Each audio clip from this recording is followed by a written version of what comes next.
បាទជំរាបសួរពុកម៉ែបងប្អូនអ្នកហ្នឹងមានពងមីក្រូមួយគូមកពីវត្តដាក់អំពូ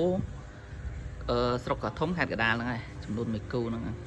លើកមុនមួយគូដែរឥឡូវមកមួយគូទៀតឥឡូវធ្វើតេស្តសលេង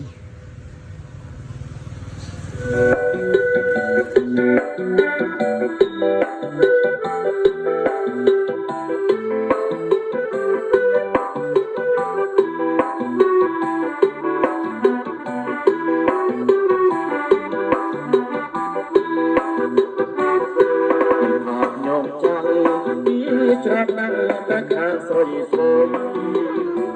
តែណៃធ្វើអីមិនដឹង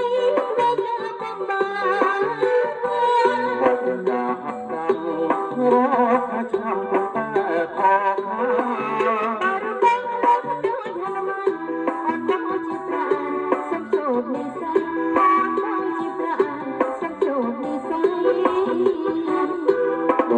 ចាក់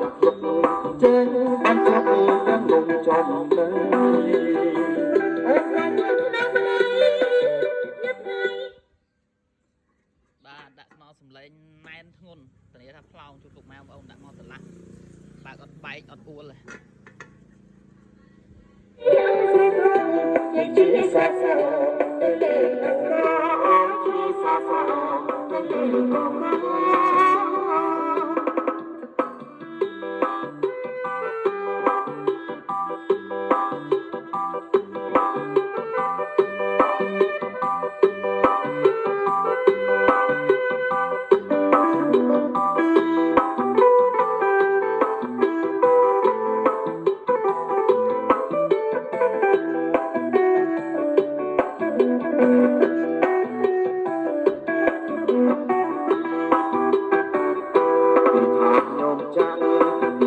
ច្រាប់ណាស់តែខាងស្រីស្រី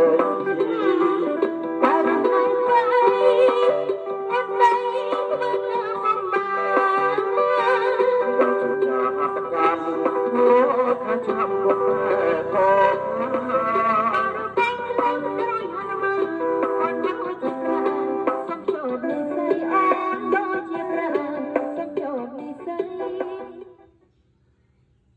កពុកម៉ែបងប្អូនដាក់មកសំឡេងណែនថ្លាច្បាស់ហ្នឹងហើយបើសិនជាពុកម៉ែបងប្អូនមានឆាងមីក្រូដែលឮមិនចោលមិនផ្លោងហ្នឹងហើយអាចផ្ញើខ្ញុំកែបានធានាសំឡេងដាក់មកធ្ងន់ច្បាស់ថ្លាធានាថាផ្លោងជូនពុកម៉ែបងប្អូនហ្នឹងហើយ